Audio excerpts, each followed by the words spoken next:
On the banks of the Pripyat River, deep within the forests of northern Ukraine, stands a city where time appears to have stopped. Apartment buildings still overlook empty streets.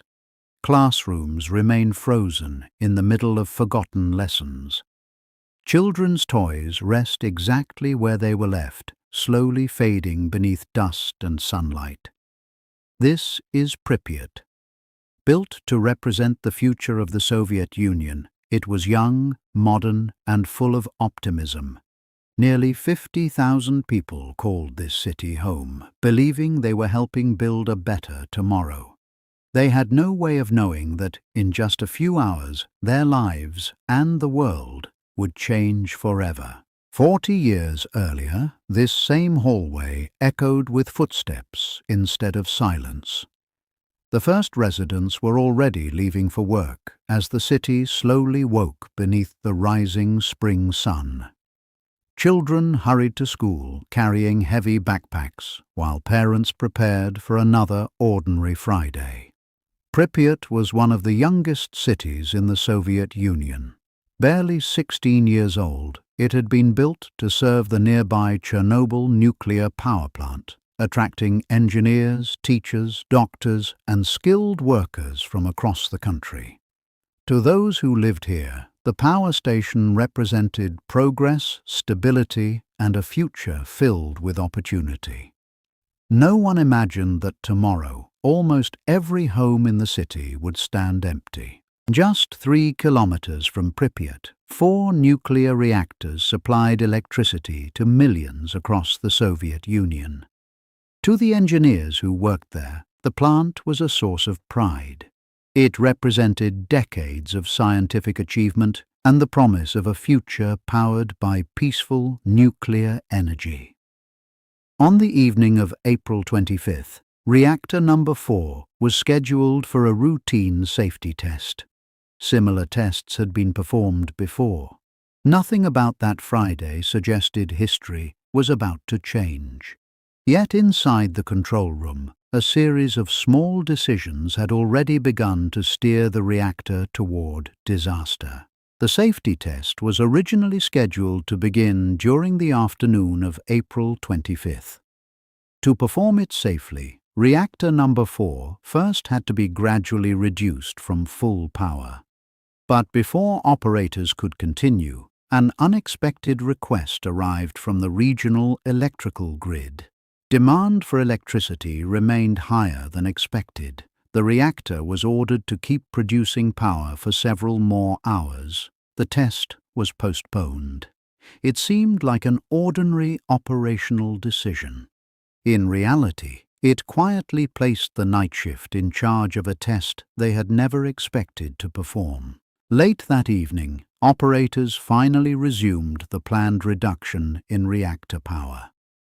The goal was simple: lower the reactor to a stable operating level before beginning the safety test. But during the process, the reactor's power suddenly dropped far below the intended level. Instead of operating steadily, reactor number 4 was now producing only a tiny fraction of its normal output.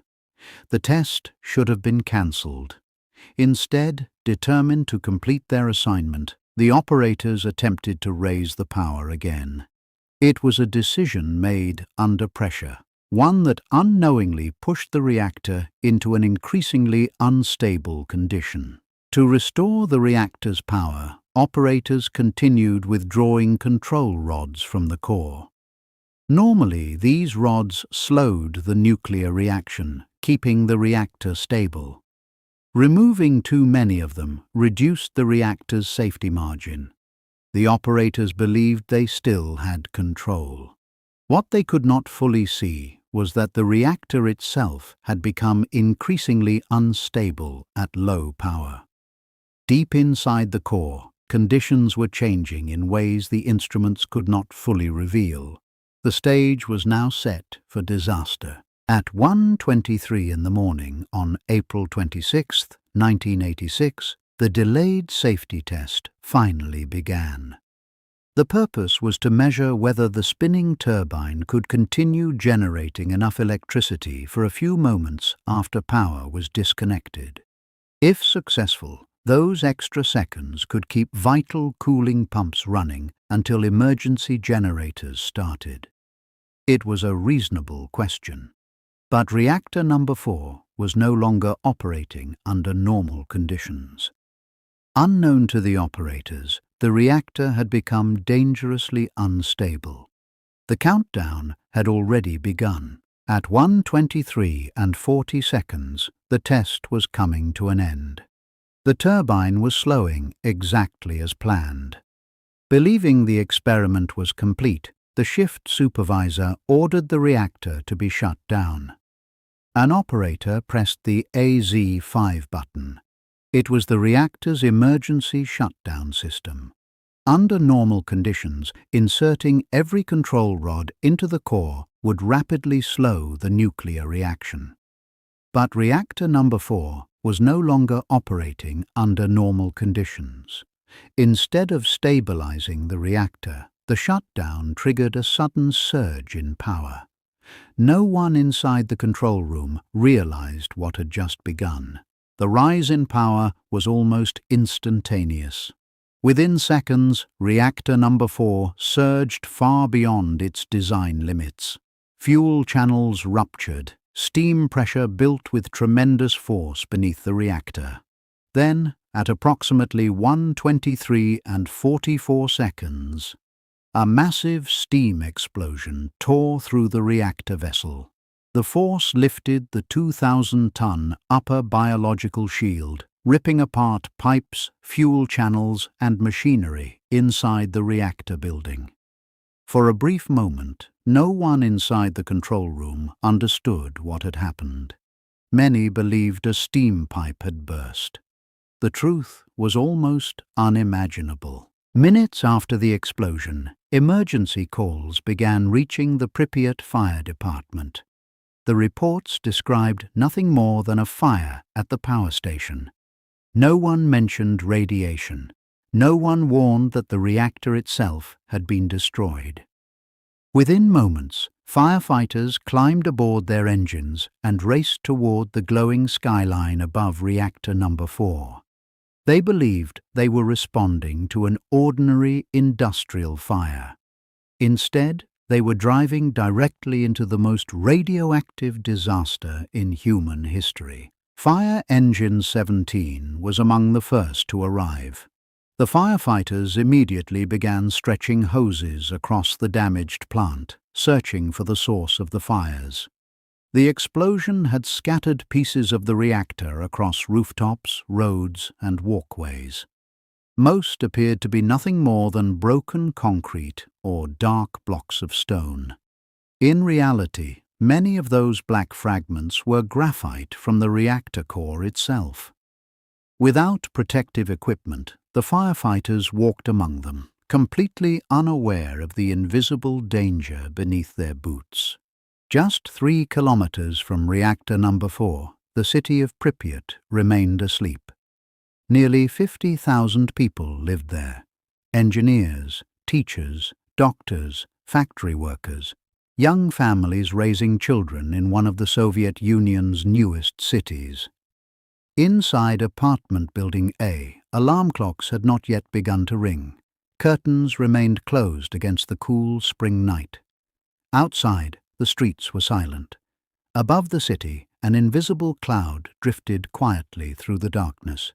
No smell, no warning, no sound, only radiation moving wherever the wind carried it. As dawn broke over Pripyat, the city woke as it always had. Alarm clocks rang, kitchen lights flickered on. Parents prepared breakfast while children got ready for another ordinary Saturday. Buses began their morning routes. Workers headed toward the power station for the next shift. Some residents noticed smoke rising above the plant. Most assumed firefighters had already brought the situation under control. No evacuation was ordered. No public warning was given. Life continued beneath an invisible cloud. While the city continued its ordinary morning, ambulances quietly began arriving at Hospital Number 126. Most of the firefighters walked inside without assistance. They complained of headaches, nausea, and an intense metallic taste in their mouths. Doctors suspected smoke inhalation, exhaustion, or burns. Radiation sickness was rarely seen. Few physicians had ever treated it. Even fewer imagined they were now facing one of the most severe cases in history. As firefighters battled the blaze and officials searched for answers, the radioactive plume continued to rise. Carried by shifting winds, microscopic particles of radioactive iodine, cesium, and other isotopes drifted far beyond the power station. They crossed forests, fields, rivers, and towns where people continued their daily routines. No checkpoint could stop it. No border could contain it. Long before the world learned the name Chernobyl, the invisible cloud was already moving across Europe. On the morning of April 28, 1986, employees arrived for work at Sweden's Forsmark nuclear power plant. As they passed through the radiation monitors, the alarms began to sound. At first, officials believed the contamination had come from inside their own facility. The reactors were immediately inspected. Nothing was wrong. The radiation had come from somewhere else. Only then did the world begin to realize that a nuclear disaster had already spread far beyond the Soviet Union. By the afternoon of April 27th, the decision could no longer be delayed. More than 1,000 buses arrived from across the Kiev region. Loudspeakers instructed residents to carry only essential belongings. They were told the evacuation would last no more than 3 days. Families locked their apartment doors, believing they would soon return. For nearly 50,000 people, it was the last time they would ever see their homes. Within hours, Pripyat had become a city without its people. But beneath Reactor Number 4, another crisis was unfolding, one that threatened an even greater catastrophe. As Pripyat emptied, the danger beneath Reactor Number 4 continued to grow. The explosion had shattered pipes, flooded lower levels of the reactor building, and left thousands of tons of water trapped beneath the burning core. Scientists feared that if the molten nuclear fuel reached those flooded chambers, it could trigger a massive steam explosion. The blast might destroy the remaining reactors and release even more radioactive material across Europe. A solution existed. But someone would have to enter the flooded reactor building and open the drainage valves by hand. 3 volunteers stepped forward. They understood the danger, but they also understood what might happen if no one went. 3 men volunteered to enter the damaged reactor building. Their names were Alexei Ananenko, Valery Bezpalov, and Boris Baranov. Their objective was simple to describe and extraordinarily difficult to accomplish. Navigate the dark service corridors beneath Reactor Number 4, locate the drainage valves, and release the thousands of tons of water trapped below the damaged reactor. No one could guarantee what conditions waited inside, but delaying the mission carried risks of its own. The 3 men picked up their flashlights and walked into the darkness. The valves were opened. The water slowly drained away. Another catastrophe had been avoided, but the battle for Chernobyl was only beginning. The disaster could no longer be contained by the workers who had been there that night. Across the Soviet Union, soldiers, engineers, miners, pilots, construction workers, firefighters, police officers, Doctors and thousands of ordinary civilians were called to Chernobyl. They became known as the liquidators. Over the months and years that followed, more than 600,000 people would take part in the cleanup. Each assignment carried risks. Many had only minutes to complete their work before being replaced by the next team. Together, they would build the barriers that prevented an even greater catastrophe.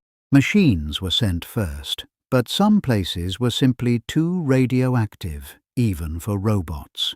The first plan relied on machines. Remote-controlled robots were sent onto the reactor roof to clear radioactive graphite and debris.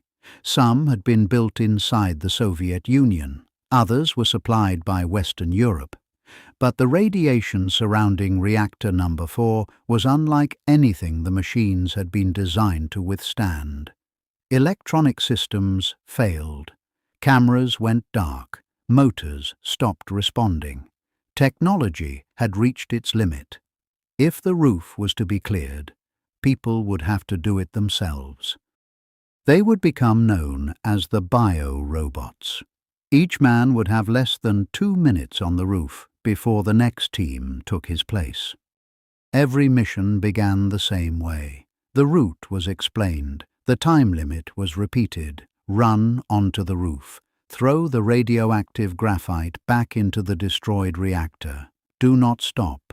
Do not look around. Finish the task and get off the roof. For many of the men who climbed those stairs, 90 seconds would become the longest minute and a half of their lives.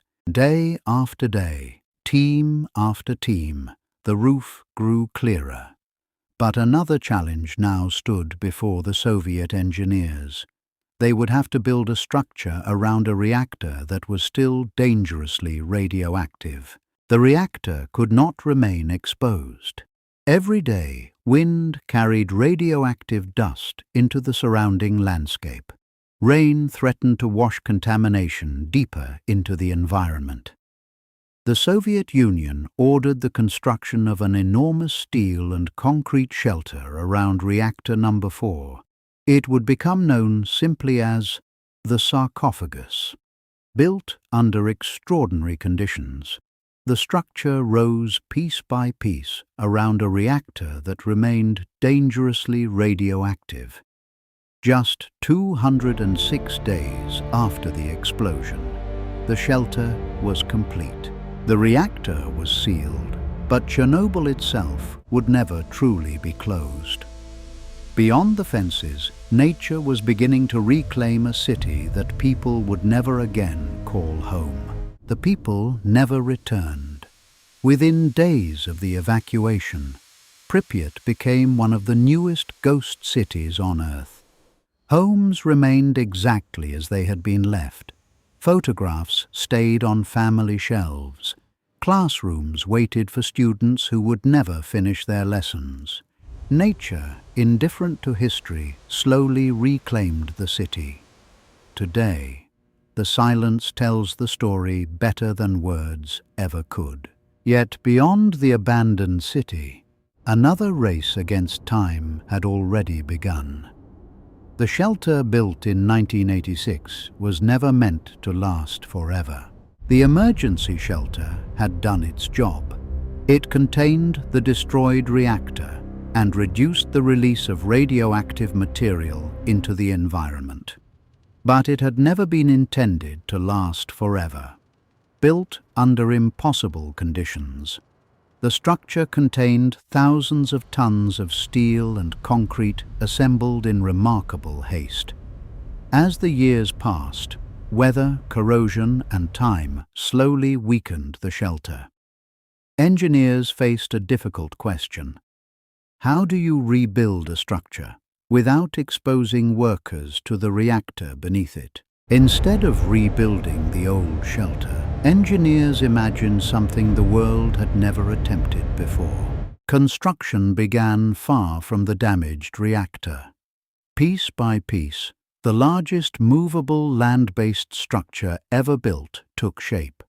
Standing more than 100 meters tall, and spanning 257 meters. The steel arch was assembled where radiation levels were far lower. Then, in November 2016, the impossible happened. Over several days, the entire structure slowly moved into position. For the first time since 1986, Reactor number 4 stood beneath a shelter designed to protect future generations. The reactor was finally secured. But the story of Chernobyl had never been only about a reactor. It was always about the people whose lives changed forever. The reactor was contained, the fire was extinguished, the shelter was built, and decades later, a new confinement sealed the remains of Reactor number 4 once again. But Chernobyl was never only a story about engineering. It was a story about nearly 50,000 people who left their homes believing they would return in a few days. Most never did. Today, Pripyat stands as one of the world's most powerful reminders of the cost of human error, the courage of ordinary people, and the responsibility that comes with extraordinary technology. Some doors were never opened again,